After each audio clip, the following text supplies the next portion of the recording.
everybody, it's Safi and Marco, Dish Out on the Movies. Today we are reviewing Saw 4. A lovely, peaceful, quiet, and entertaining movie. Not. So you're saying it wasn't entertaining? It was to... It's kind of. Yeah, to me this was like, kind of okay. It almost felt like the start of like a Saw show. Like, you know when they make those shows based on movies?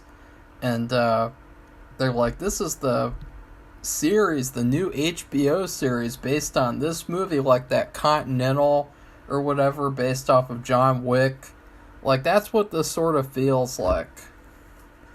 And it also feels like they definitely jumped the gun with Saw 3, as I said before, you know, killing him off. I mean, he's in this movie quite a bit. It's like they really didn't want to kill him off, or they wanted to, and then it's like, oh, you shouldn't have done that too early. I don't think they could avoid it this time, but yeah, he was in the whole movie. Yeah, he was prominently featured. He was alive. He was dead and alive. And why is that? Because this is a really confusing movie. To imagine writing the script for this movie kind of makes me like really, really anxious. Because I think it can give you what is it, seasickness, something like that, or make you throw up. Yeah. Because it's like it just jumps all over the place. The editing is like it was edited by someone with ADD who's like high on cocaine, and it's like it's hard to watch because it just jumps around and but there are some good things about it. Quite a few good things. In fact, I would say this is not as bad as I remember. I used to think this was terrible. I used to think, like, I hate this movie. But I've grown to kind of, like, tolerate it, I guess. I mean, I really hated the third one, so maybe it's just because I hated the third one so much that I just tolerate this. Well, the third one is despicable. What happens to the little girl. And you are a little girl. I mean, they don't really... Nothing is mentioned about her except at the end. She's dead. Well, yeah, you said that. The dad says, "Where's my little girl?" And it's because Saw, the guy who plays Saw, the guy who plays Saw. The guy who I can't, the real implementation guy who's doing who did everything, who says he's Saw, and he has a distinctive voice. He said he was the only one who knew where the daughter was, so she might as well be dead. And, you know, the very beginning, you know, I said that the person who, when we didn't know who it was, well, I guess we did, because of seeing the movie. I think I might have seen some of it previously, a long time ago, and then Marco had seen them. Yeah, because, you know, they came out every year, so... Yeah. You know, every year I just felt like, okay, I have to watch the next one. Ugh. Go to Blockbuster. You're at the Saw movie. Yeah, I can't remember what I was going to say, but anyway, he was the only one who knew where the daughter was, and so you just have to assume. And he has, that's the thing. I said it had to be somebody who had a lot of money to buy all that equipment and filming and hire people to do things for him, to pay people. I mean, and so he did own a lot of properties. So it seems like if they knew who it was, and they would look up it's like they were just beginning to do that in this movie, which I did not understand. If they knew who it was, which it sounded like they did, why couldn't they? What I liked, all his properties. What I liked was how they were starting to fill in the gaps more with his character, and they showed that really cool backstory where his wife, which I will say his wife is a really good character in the series. Like, she gets better and better. He gets worse and worse. And then she gets wasted finally in the 3D one. But I like how they had that backstory with her being pregnant, and then he kills the guy who gave her a miscarriage by slamming a door onto her. And I really like that part because he's talking to the guy in real time, like in person, and he's standing in front of him watching him go through this trap, and he's just telling him, you want to play a game, like right in front of him. And I thought that was really cool. Like, there's some moments in this movie that I think those are top tier Saw moments for the series. Like that moment with that guy where he has to press the knives into his face, and then he wins, and then he still gets killed in the razor wire. That was awesome. Well, I don't know. I just didn't understand. But we know you can't really understand things. She had a miscarriage. She lost the baby too, but he goes crazy. Like it affected him more. Well, he had to carry that baby for all those months, and so it would be pretty challenging for him, right, Safi? Oh, for heaven's right? sakes. Because he carried the baby. Fucking ridiculous. He carried it for her. She psychologically transmitted it into his body, like how he swallowed the cassette tape before he died. Like, she gave him the baby and said, "Here, you can have it so that you can be more conveniently upset when it inevitably gets killed for your villain backstory." Yeah, that's ridiculous. Why? Because it just is. To me, that's kind of... I don't know. It's a kind major of cough, flaw. cough. It's a cough, major flaw. Why? Because, he turns into a serial killer because he lost the baby. Well, his wife lost the baby. And then he gets cancer, and then he gets in the car crash, which he said the car crash helped him appreciate the time he had left, which made him want to do the same thing for other people. It's not really hard to understand at all. Yeah, but that's really interesting because appreciate the time they had left. Yeah. When they're all hooked up to bombs and devices. But they got to get out of it. Smoosh their heads. If they can get out of it, then they're fine. Get shot, get stabbed. If they can get out of it, they'll be fine. Right? No, there's some mean, cruel unfairness in some of it, and we already had talked about that for the last one. No, Amanda's the one who's not fair. He actually has a little bit of like consideration for his victims compared to her. Well, she's messed up. Yeah, she was terrible.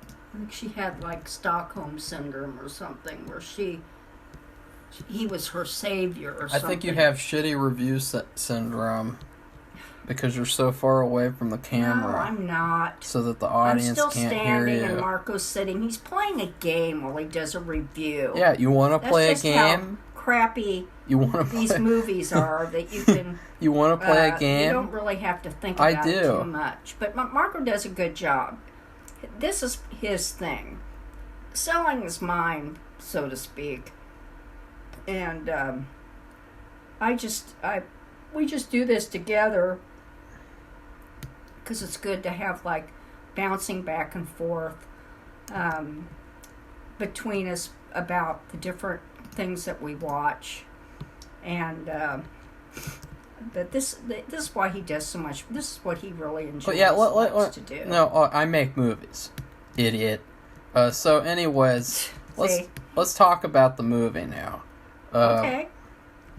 So, go ahead. I'm going to talk about the movie since you're not interested in talking about it apparently. So we count down of the people left in the police department. Yeah, anyways. Investigating Saw. The thing about this movie is that if you're not into the whole procedural thing, then you're not going to like this movie because a lot of it revolves around that, and it revolves around this black cop who was in the second one, and they wanted him originally to be in the third one. But he was busy shooting something, so he couldn't do it. He's the SWAT team guy. And he's okay. Yeah. Like, I don't really know, like, I don't know how the third movie would have been with him instead. I mean, it probably still would have been shitty, in my opinion, right? I guess so, because if you're having, well, you said probably the same team of writers are writing this one too. No, they didn't, Safi. Ah. This is where the change in writers happened. I see. Well, Marco figured out the same writers wrote the second one, but they must have, I don't know. I didn't figure it out. It was right there in front of me. Right. Well, yeah. And they just lost their way. And I don't know what happened to them. But anyway, it wasn't. You don't know what happened to them? You gotta wonder if he was there, maybe that was it. Maybe that's the reason why they were so befuddled. I'll just put it like that, even though that's a mild I think that they're it. befuddled because they only have a year to pump out the next sequel. Like, they do the third one. Next year, you gotta do the fourth one. But next year, you gotta do the fifth one. That's a terrible way of making movies. And they said they only, what did they say? They only had, like, it put it on the little information checklist at the beginning, like they did it in 30 days or 30, and days. That's quite a long time to film a movie, by the way. Like, okay. You know, movies, you could shoot it in like 10 days. So that's not really a very long time. It's well, I wasn't mild. It wasn't very long at all. I mean, The Shining took 400 plus days to shoot. Really? It took over a year? Yeah. Wow. Because he's so perfectionistic. Yeah. That has to be it. And so this movie, like, there's a couple of plots going on. I guess we should just go through each one before we want to jump off a cliff from talking about it so much and just being like, Well, what about the storyline from the last movie where it ends? I wondered what happened to the father. Remember, there was a father, and he had lost a son, and his wife was a surgeon, and they didn't know that each other was involved in this. Okay, you don't need to go through the last. Yeah, I movie. know. So we already did that last video. That was the storyline that ended. So I wondered what happened to the father. And I like the twist. That's at the very end. I don't know why Safi's jumping to the end of the movie. Well, he wanted to go through each one, so I just. That's not a storyline. That's a moment at the end. Yeah. That's not a storyline. I said let's go through the storylines. Okay. You know what a storyline is? Oh, Marco, please. I don't think you do. Okay, well, you say. Your saw trap would be, tell me a storyline. You wouldn't be able to do it. And then you'd okay, Marco, let's keep going. And then you'd explode. So, the first storyline would be the black cop. And I say the black cop because he's just kind of there. He's not really very, He doesn't say a lot. Yeah, he's very, very introverted, and he's not really an interesting character, in my opinion. Like, he could have been, but... He's just doing his job. When he talks, it's like doing your job talk. You know, like, don't do this, do that, come this way, get out of the way. You know, it all has to do with the job or what's happening. For some reason, he's very... He doesn't really care about being a good guy for most of the movie. Like, he immediately starts being like, maybe I should have that person do that. I'm playing a game, so I'm going to just put people in these deadly traps and, let what happens happen. Like, he's like, this girl who's in this trap that's scalping her, I should go grab the scissors because, this whole apartment that's been set up like a game show, there's obviously still scissors and sharp objects I can use to cut the hair from the machine. Where's the scissors? I'm gonna take my sweet time like the guy in part 3. Yeah, that was... Well, I think he was... he kind of hurried up a little bit faster than that guy, but he still was taking... No, he didn't. He still was taking his time. No, he didn't. And, I don't know, I just... And then she turns on him because she has to play a game, and then he's like, oh, fuck this bitch, and he just kills her. And then he starts scalping her himself and ripping off her head, like, he's terrible. He's just like, he could have been much better. Yeah. He kind of lost his mind. I don't know. I don't know what to say about him. He really didn't say a lot. No, I mean, most of the movie... Doing. And most of the movie just kind of revolves around, like, showing off the traps to the audience, rather than, like, him being a character. And him picking up the little message on the card and reading it. And, So is that his... his storyline ends... We won't get to the ending part, because that'll be when we discuss the ending. Is there anything else about his storyline that we need to talk about? Like, no, his wife left at the beginning. He went home because he was upset about the female detective. Yeah, we never see his wife again, by the way. No, and I was glad because I thought she was going to pop up in some kind of trap.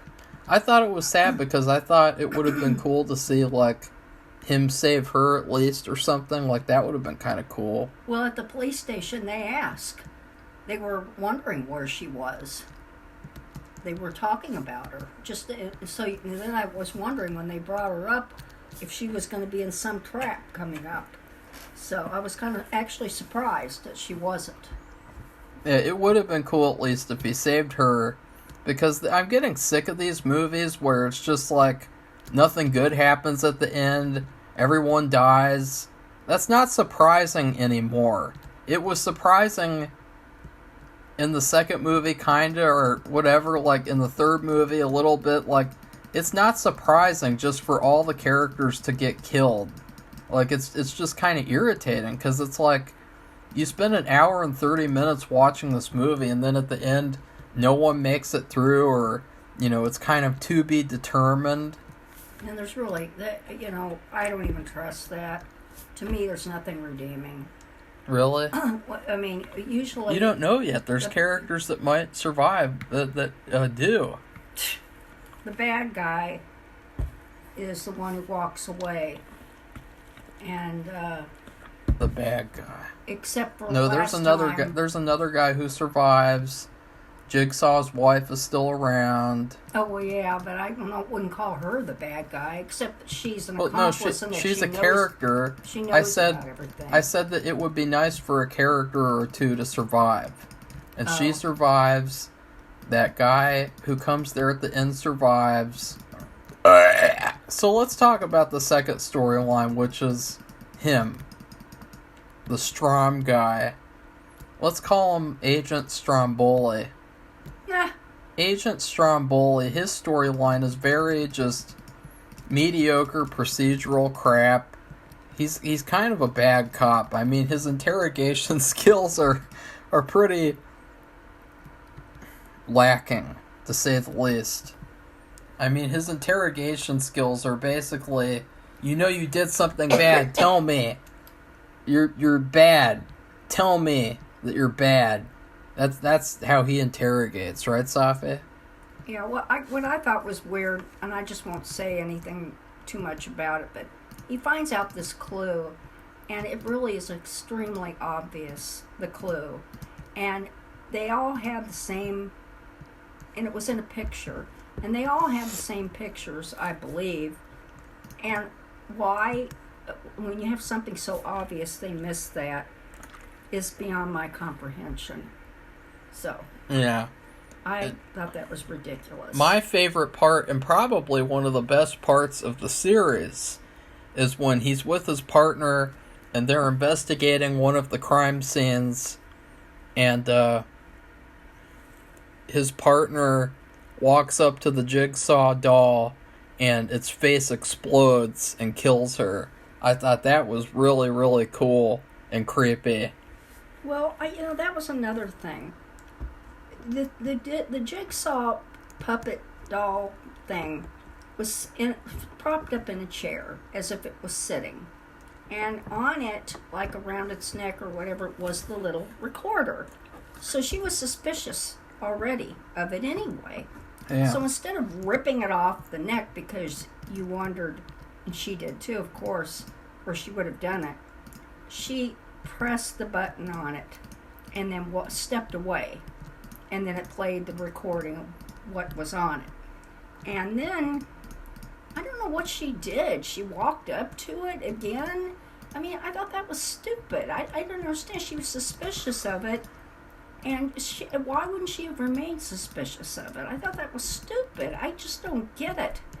Here they've been dealing with this murderous villain for a few years, and basically he'd been attacking the police department. I mean, as some of what he's been doing, at least a portion of it. And all their detective department was vanishing or dying off right and left. And she walks up to after being real careful to listen to the recording, not to trigger anything. And probably it had some kind of a motion sensor or something. So if you stood at a certain point in front of it, or a certain distance, or a certain trajectory, that you would get shot. Well, she did. She got shot. And of course, I mean, right in front of him, right in front of everybody. Just ridiculous. It was very creepy. Stupid.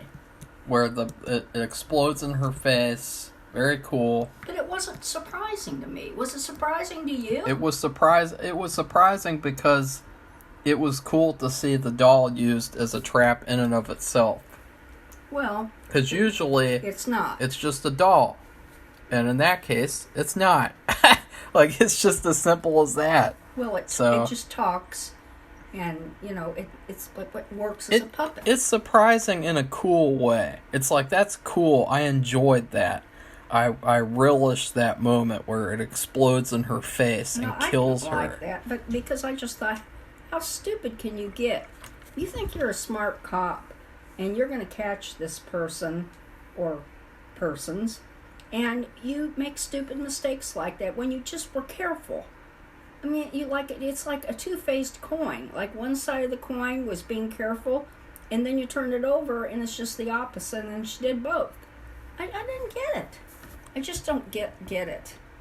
It irritates me. That's why there's nothing redeeming about this movie. That's your cross to bear. Oh, please. Remember that Better Call Saul? That's the thing. I mean, this is a horror movie, and basically, because of all this, with no redemption, that's part of what makes it a really, I guess, a quote, good horror movie. Because if it's horror, that's it's just like these Goosebumps books, where they play this music when you're reading an audiobook, and then the kids are in trouble. Yeah, signals that they're going to get fucked up, and they're going to be in trouble forever. And so this is kind of like the same way. That's what makes it a scary / horror. Well, mainly for this series of movies, a horror movie. But I like it when there's something good to hang on to. I mean, there's a lot of bad. There's a lot of good stuff in the movie. What's that? Good stuff, like the doll exploding in her face. I'm talking about good where somebody gets away and they're not that was for the rest of their lives. No, that was a complaint of mine. And so let's get to the next story, which was the best part, and the part that should have been the focal point of the movie. You have three people in this huge room. You have this lawyer guy named Art. Yeah. Is that his name? I don't know. I can't remember. The Art guy, the guy who they reveal that he survived the trap from the beginning of the movie, where his mouth was sewn shut and he had to get the key from the other guy with his eyes sewn shut. And he was really cool, and he was actually like smart and strategic, and I thought, I really want him to survive. But he didn't. No, but we're going through that storyline. Yeah, but and he was a surprise too, because we couldn't figure out who he was. You saw him. The other two people were in a predicament. I won't say who they were until Marco wants to say. And he's sitting behind all these computer screens and all these mechanical devices where you press a button, something happens, or whatever. But the thing is, like he said, he survived whatever his trap, whatever the sewing mouth shut trap, whatever you want to call it. But when he he had a sweatshirt on with a hoodie, and that's why I really didn't know who he was at first. And then they showed, that was another thing about this movie, they showed several flashbacks to kind of support what was going on. And so they showed who he was in one of the flashbacks as a lawyer wearing a suit and everything. But when he took his sweatshirt off, he had some kind of black thing attached to the back of his neck, which I was like, does he know that's there? And what's going to happen with that? And so he's not really free. So, anyway, go ahead. So then you have Eric from the second movie. Somehow he's still alive, and you think, wow, it'd be really cool to see him survive too. Like, I'm rooting for these characters. And then you have Detective Hoffman. And Donnie Wahlberg. No, Detective Hoffman, Well, Safi. I already talked about Eric. Not gonna That's remember done. all their names. You're gonna remember Detective Hoffman, Safi. You think that's funny? You think that's a joke? Well, what happens to him is... You're not going to be laughing in the next movies when... Then you have Detective Hoffman. He's a detective guy, right? And you really hope that these three people are going to survive. And it turns out all they have to do is just wait for the time to run out. And if the black guy doesn't come and open the door, then they'll be all right. And, of course, guess what happens, guys? The black guy comes and opens the door. Well, that was part of the stipulations of his game, was that he was so obsessed with it and with helping people survive it or get away, that he couldn't stop himself. And that...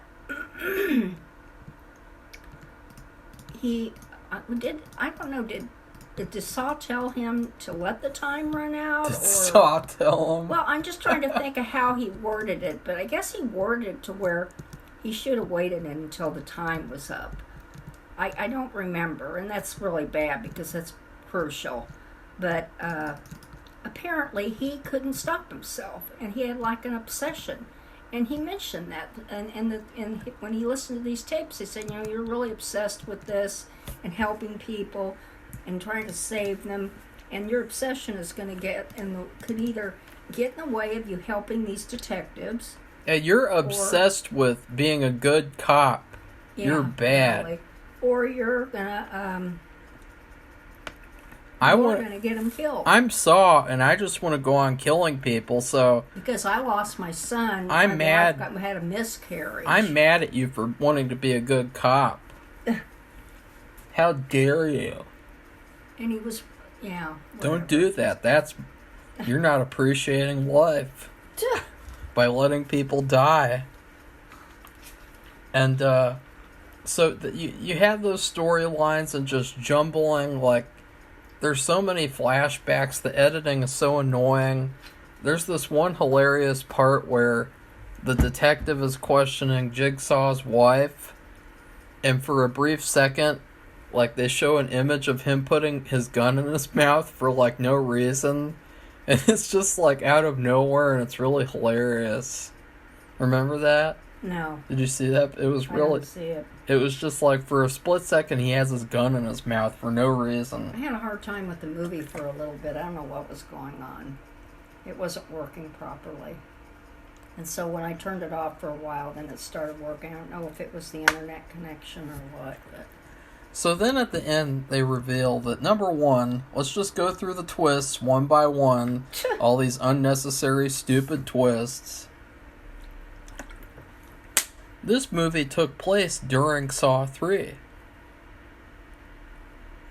So at the end of this movie, the ending of Saw 3 happens, and Stromboli kills the dad.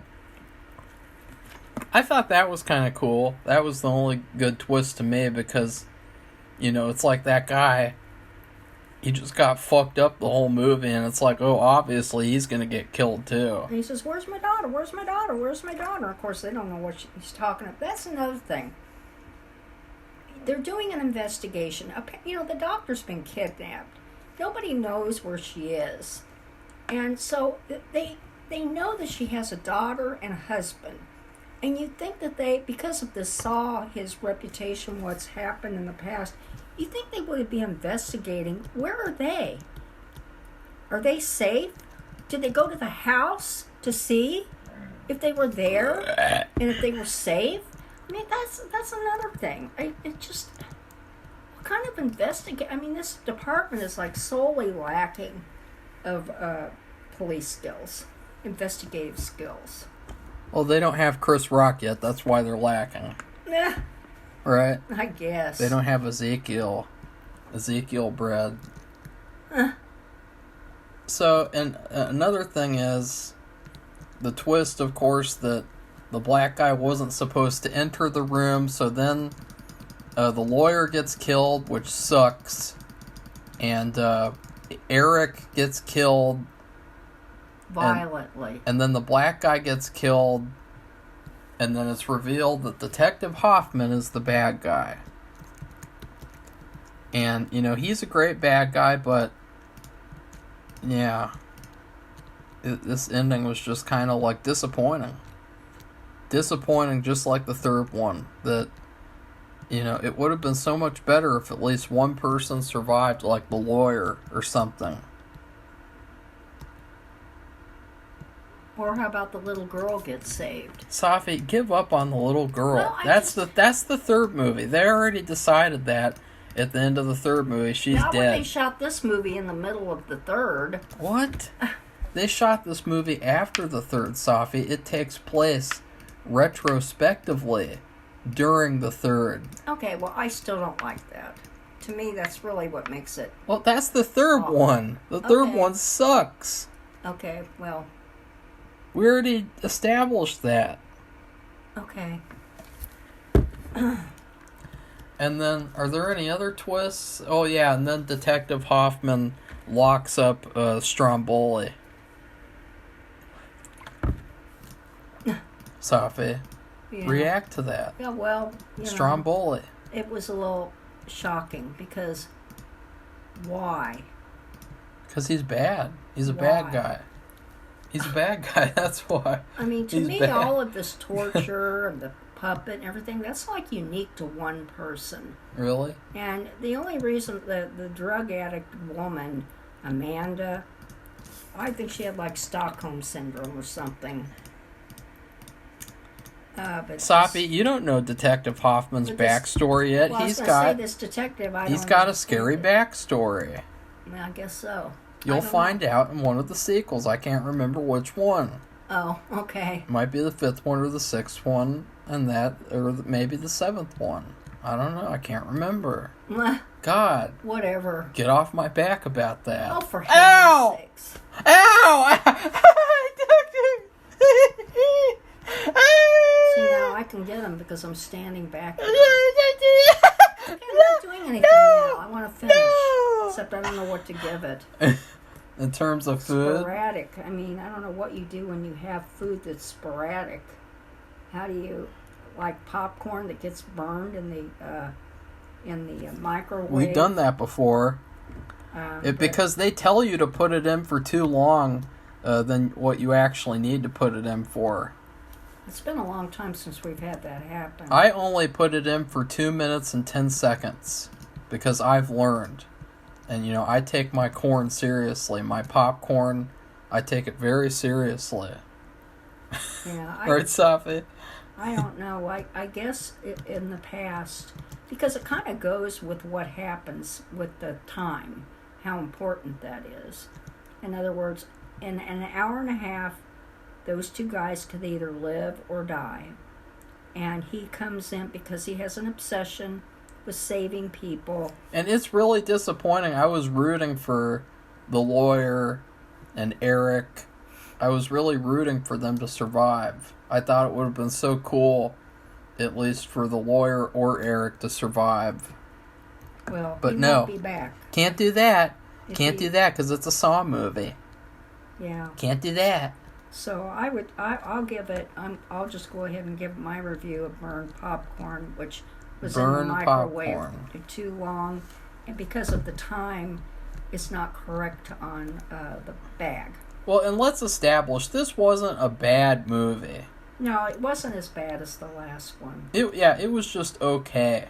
It had more of a storyline, but the problem was the sporadic editing. Yeah. And the so you have these flashbacks popping up. Like usually when you have a flashback, it's kind of controlled and pops up when it's supposed to. But this was they're popping up all over the place. So you're trying to figure out what time it is, what day it is, where are you in the story? Yeah, that constantly happens. It's very annoying. And it gave me a headache, this movie. I had a headache after watching it. I can't stand the violence. I mean, I was trying to eat. I stopped eating. I like the violence. I like it. I'm not into violence. I think that one of the big reasons why the series has been so successful is because of all the fan service. Because even if, a character lives or dies, it's kind of cool that they show up again and you get to see them again. So, you probably didn't notice, but when Jigsaw was at the hospital waiting out in the parking lot, mm-hmm. we saw this girl approach him and talk to him in the car, and that was one of the girls from Saw 2. That was the girl who put her hands in the glass box, and it was cool to see her again for a little bit. And, it's just little stuff like that I think is why this series is successful, because of all the fan service. Okay. Alright, so that's what I'm going to give it. And would you agree? Yeah. Yeah. Because it's not the great storytelling, that's for sure. No. It's actually a little bit... the problem was with it, like I said, it's sporadic editing, but also the ending was confusing. I watched it twice, and I wasn't sure who survived. And then I had Marco give his input on it, and he clarified it for me.